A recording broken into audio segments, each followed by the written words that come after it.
SNMP, Simple Network Management Protocol, if poorly configured or left to its defaults, is a very easy way for you and I, or an attacker, to collect tons of information that can be valuable as part of our enumeration process. Many devices on our network support Simple Network Management Protocol, or SNMP. Not every one of them, but many of them do. And some of the details regarding SNMP is that it uses UDP, User Datagram Protocol, which is connectionless, and it uses port 161, and that's for general SNMP administration, and it also can use 162 if there's a trap. So let's say, for example, that this router right here, router 1, has been configured with SNMP, and that you and I are sitting right here at our management computer. So at our management station, we can make requests to the agent, the SNMP agent running on this router, and then get responses. And that would be done using UDP 161. If we configure router 1 for traps, where it generates messages to send over to the SNMP manager, for example, when a threshold has been exceeded, that'll be using UDP port 162. In the world of SNMP, there's something called an OID, which is Object ID. There's also something called a MIB. Now, the MIB is the Management Information Base. That's the collection of stuff, if you will, that we can look at or monitor or change via SNMP. And the way all the individual objects are identified in the MIB is through the object IDs. So, for example, this router may have 300 different small elements that it can report on.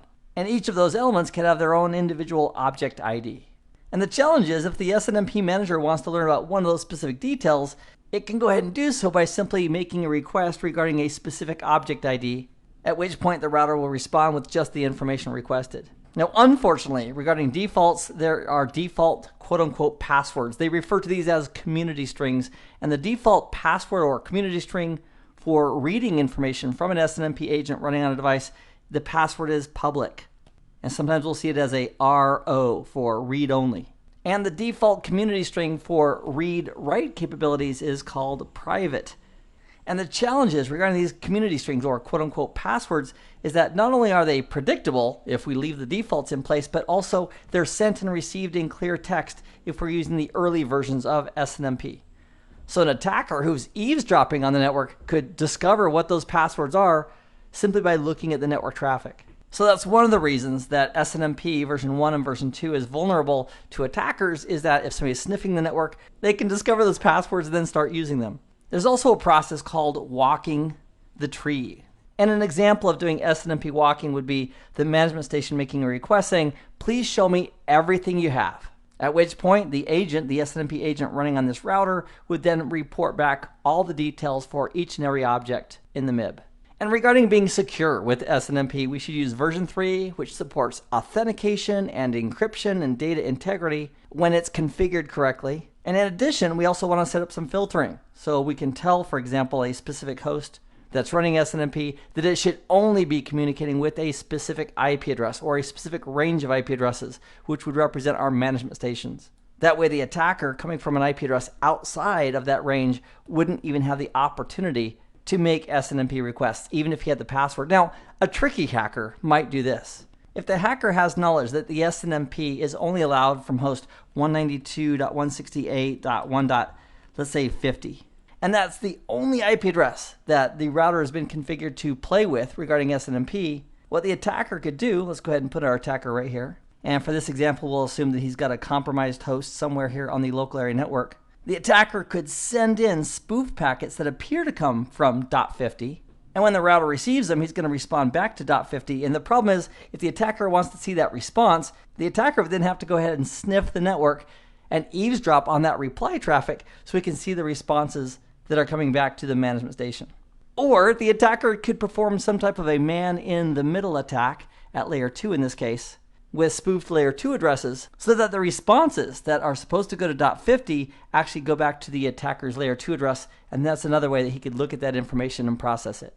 And if an attacker is doing a scan of the entire network and looking for UDP port 161 that's open, and maybe there's 5 or 6 devices that have that port open, the attacker could then try against those 5 machines using the default password, the default community string, to see if the device responds.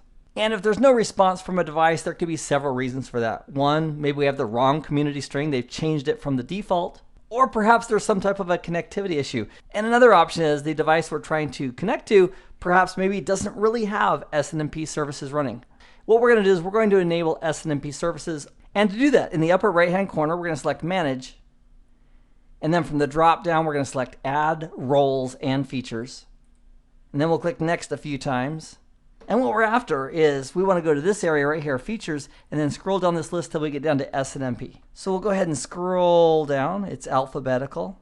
And there's SNMP Service. We'll simply put a check in that checkbox, click on Add Features, click on Next, click on Install, and then when it's done, we'll go ahead and click on Close. The second thing you and I are going to do on this Windows server is set up the community strings, the passwords. And to do that, we're going to go up to the Tools menu here in Server Manager. And from the Tools drop-down, we'll select Services. And then from here, we'll scroll down in the list of services, which are currently sorted alphabetically, and we'll go down to SNMP. So there's the SNMP service. So we'll right-click on the SNMP service, and from the drop-down, select Properties of the SNMP service. And then we'll click on the Security tab, and we'll go ahead and we will add our community strings. And for read-only, I'm going to use the default community string for SNMP version 1 and 2, and that is public. And click on Add, and I'm also going to add a community string for read-write access. And that community string we're going to use as private. Also, I'm going to tell this device to accept SNMP packets from any host. So this is an example of, please don't do this. We don't want to use default community strings, and we don't want to leave wide open access so anybody can send SNMP requests to this device. But for the lab, I'm going to open it wide up, and we'll click on Apply. And if we go over to Agent, we can also specify for service that we want to include the physical information, data link, and subnetwork as well as part of the service, and click on OK. Let me show you the configuration for a router that's also connected to the 192.168.1 subnet. So this is a Cisco IOS router. If we do a show IP interface brief, which is a Cisco command saying, please show me your IP address information. It's got lots of interfaces, but this is the one I want to focus on for the moment, 192.168.1.151, and it's currently up. Also, if we do a show SNMP and press enter on this device, this indicates that SNMP is currently running on this device.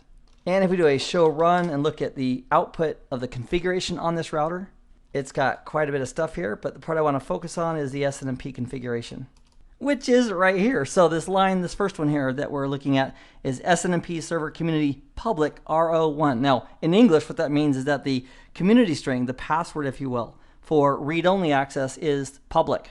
That's how this router is currently configured, and this 1 represents access control list number 1, which means that this router will only accept SNMP requests using this string of public from devices on the 10.1 subnet, 10.2, 10.10, and the 192.168.1 subnetwork. So if the attacker knew that and wanted to send SNMP requests to this device, the attacker would either have to be on one of those subnets or appear to be on one of those subnets. And then the second line here is the community string of private that has been set for read-write access, also with the access control list number 1 in place.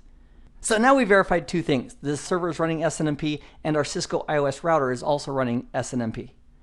In this nugget, we've taken a look at the basic concepts of SNMP. We've also prepared our lab environment to verify we have a couple of SNMP devices that can be discoverable on our network.